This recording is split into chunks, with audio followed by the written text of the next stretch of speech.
Welcome, my peace, my peoples. Please like, comment, subscribe, share the video to be greatly appreciated from the bottom of my heart, my peace, my peoples. So let's talk about Shameless, Season 8, Episode 10.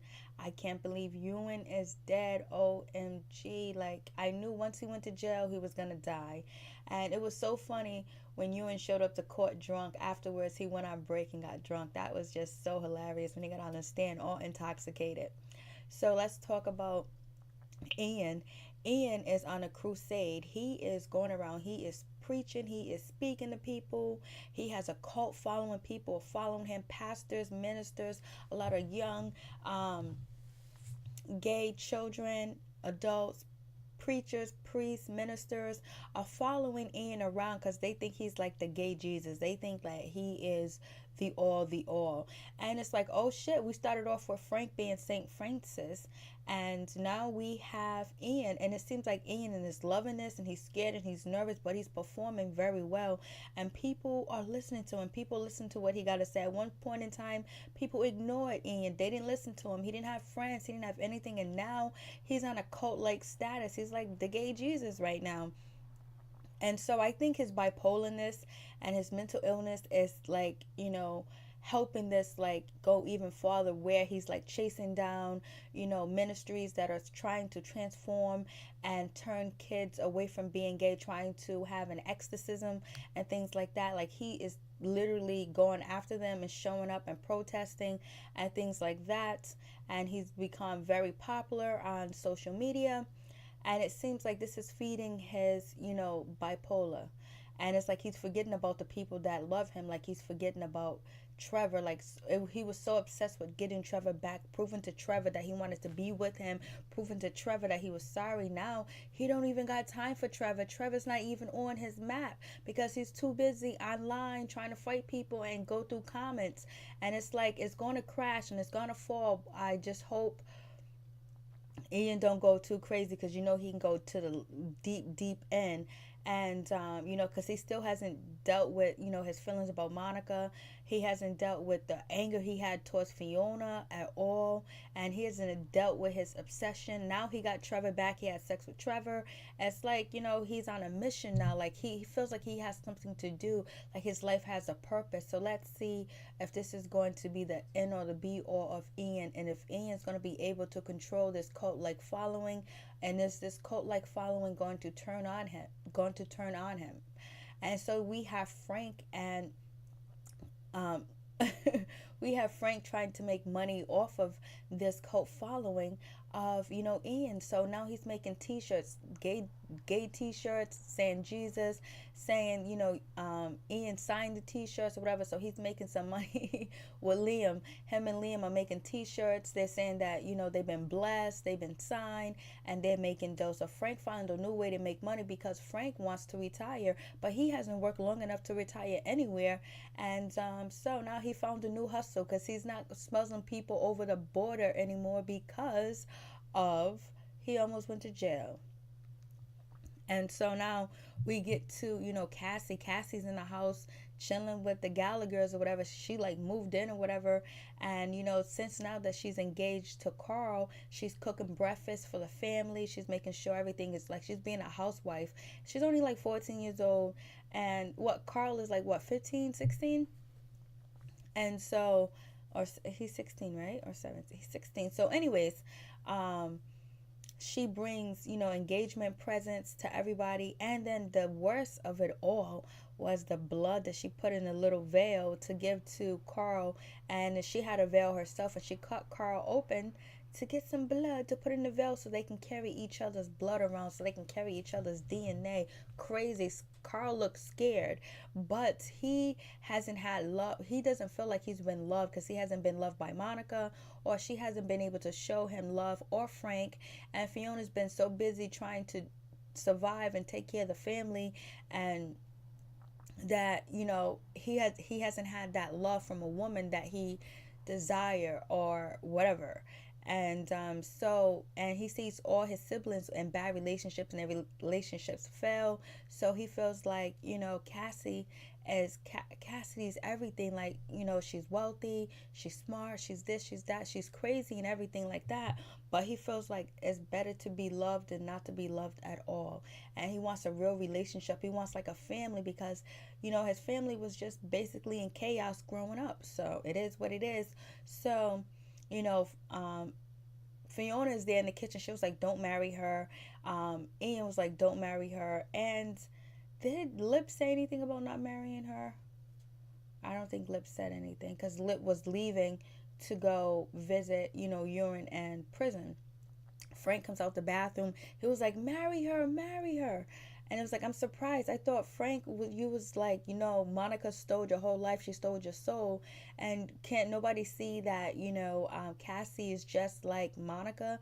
Like, I think Carl is marrying his mother in so many different ways: bipolar, mental, crazy, 1 minute up, next minute down, use anything to try to get her way. She even tried to hang herself, and to see if Carl really loved her, and she still forced Carl to go marry her. When they went down to City Hall and they couldn't get married that day, they said, "Come back the next day, come back on Tuesday."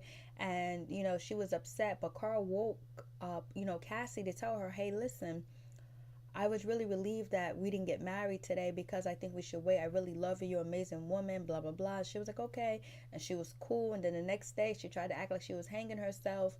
And she still forced him to get married. So they did get married. Oh, boy. I'm just like, yo, it's just so crazy. That, especially with the blood, like, they don't see that she is just like Monica. But, I guess the apple don't fall far from the tree.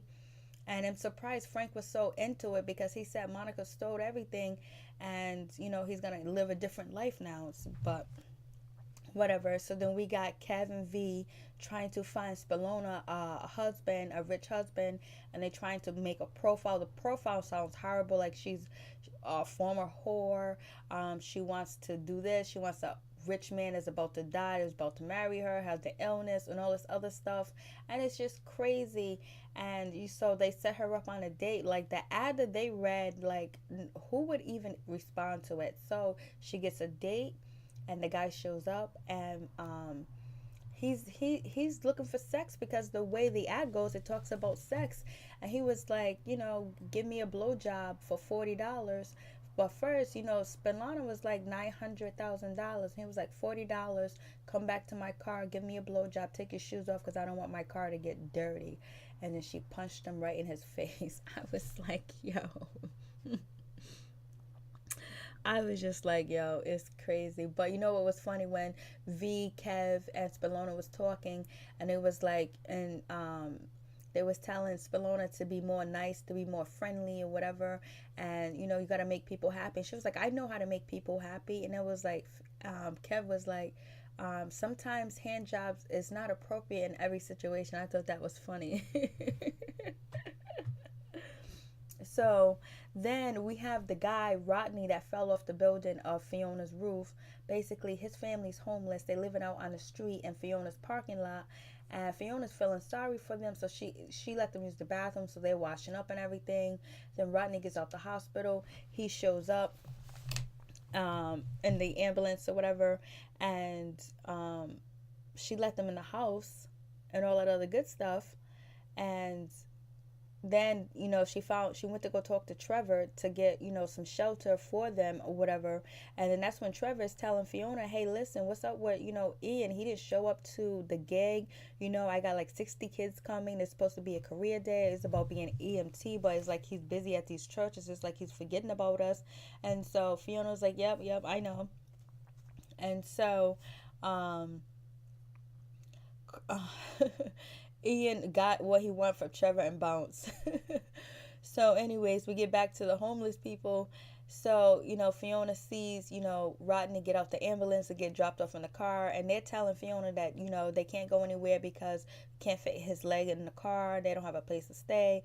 So it's all good. So she let them stay in her apartment. And that was a no-no. And even Ford told her not to. Like, you should read, he should read the laws on property and stuff like that. And so now they're taking over her apartment and they're suing Fiona for $6 million. And I hope Fiona doesn't fall down, because it's like a triangle effect, like the domino effect with the Gallaghers.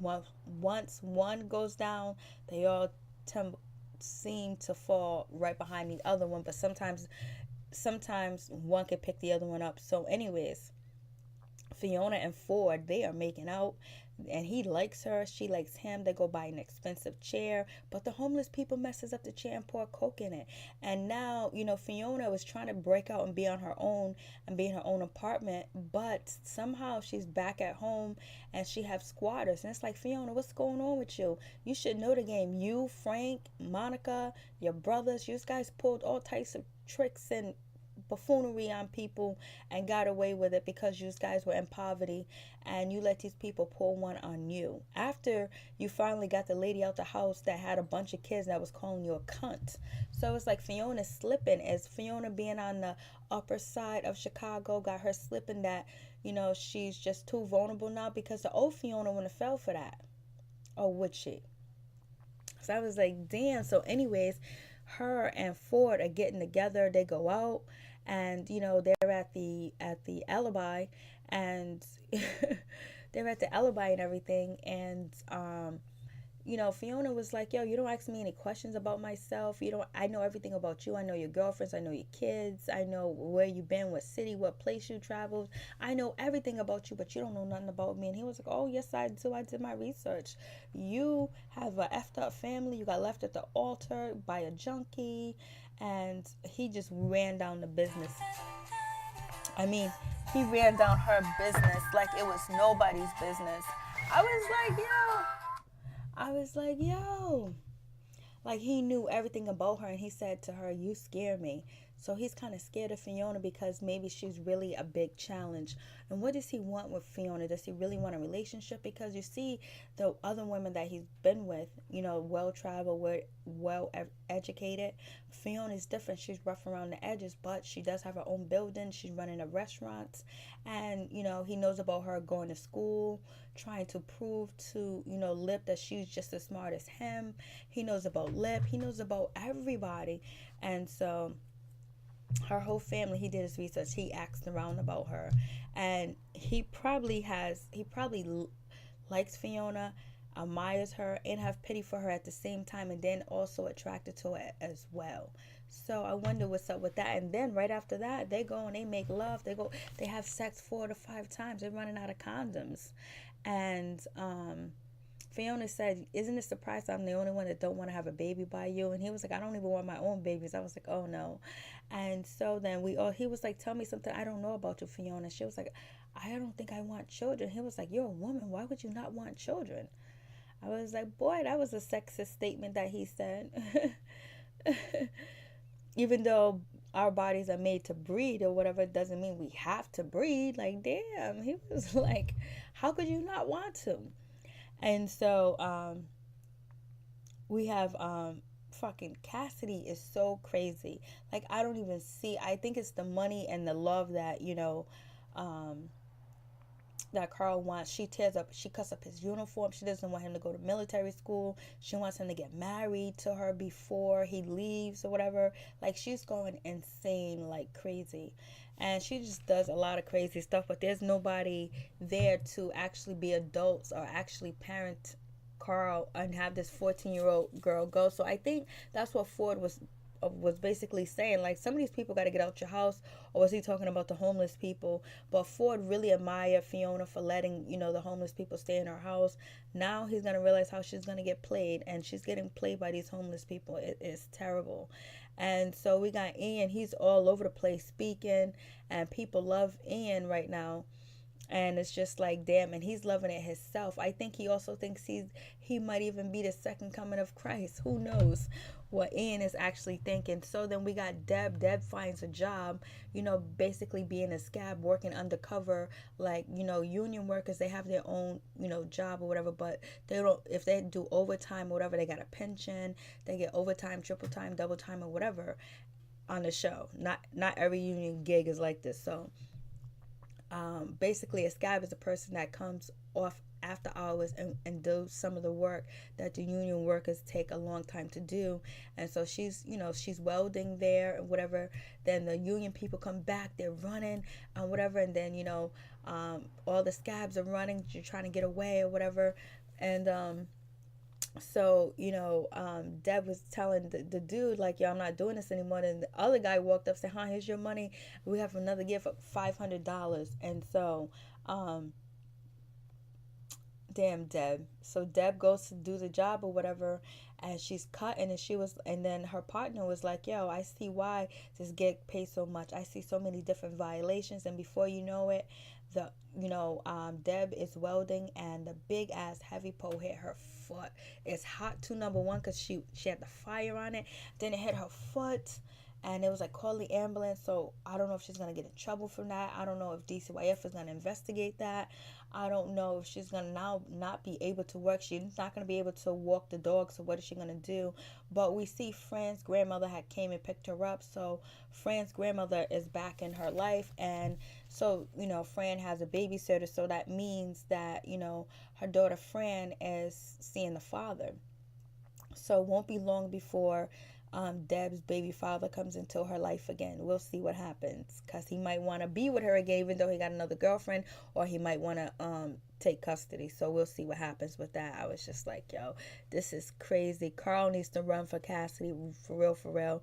And so Lip, he goes to visit Ewan in prison, whatever, and then he gets there and it was like, oh, yo, he's deceased, and he was, and because an incident happened. And so Lip is just like, he's in awe, like he can't believe it that he's gone, that Ewan is dead or whatever, because he really cared about Ewan. And so he goes to Ewan's house. Ewan's daughter's there, and she was like, oh, who are you? Are you some kind of student? So then Lip says, I helped him with the accident, I fed him this, and I did this for him, I took care of him, I washed his dishes. And the daughter was like, good for you, I'm glad he was a good father. And so that's kind of it. Ewan was like the father that kind of Lip wanted, the education part, the smart part, the supportive part. But then he had Frank ways by being a drunk, and Frank was a drug addict or whatever, but he still had time. Ewan still accomplished things in his life, even though he was a full-fledged blown alcoholic. And so on that note, they're talking, and she was like, well, we're having a memorial service for him or whatever. And it's like the daughter didn't know anything about Ewan. Like, she was like, I'm glad he was a good father to you. So she's like in the same boat as, Lip, because Lip father is no good to him, but it's kind of like a good father maybe to others when he was doing the homeless shelter thing. And then her father, Ewan's a good father to everybody else except for her own child, except for his own daughter.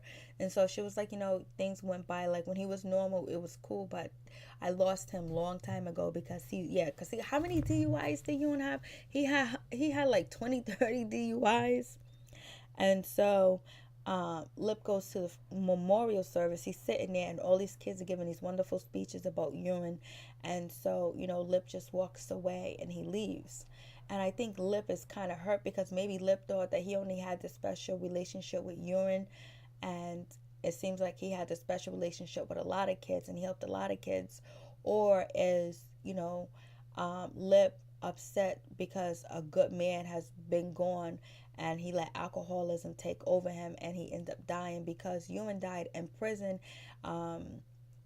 because his body was going through shock. He had a seizure because his brain didn't have any alcohol. And so that's how he died. So like alcohol is one of the most dangerous drugs to get off of when you are totally addicted and totally dependent on it, because you can actually die from withdrawals with alcohol. So that's why you have to be monitored by a nurse, and they give you certain type of medication to get you off of it, because it actually like soaks into your cells, your liver, your brain, where your body goes into shock. You can go into seizure without having, it's like not eating for months, but even worse. So moving on from that, so he leaves the funeral or whatever, he leaves the wake service or the memorial service for Ewan, and it's a lot of different things that I know Lip is feeling like damn, all these kids, and he's one of the things about him, and Lip thinking that their relationship was even more special, but it was more special because Ewan let Lip in a lot. But at this time, Ewan was already going downhill. He wasn't going to make it any longer because he was just doing whatever. But at the end, when Lip goes to the body shop, he tears up the body shop, he's upset. I'm so glad Lip didn't drink. He hasn't drank in a year.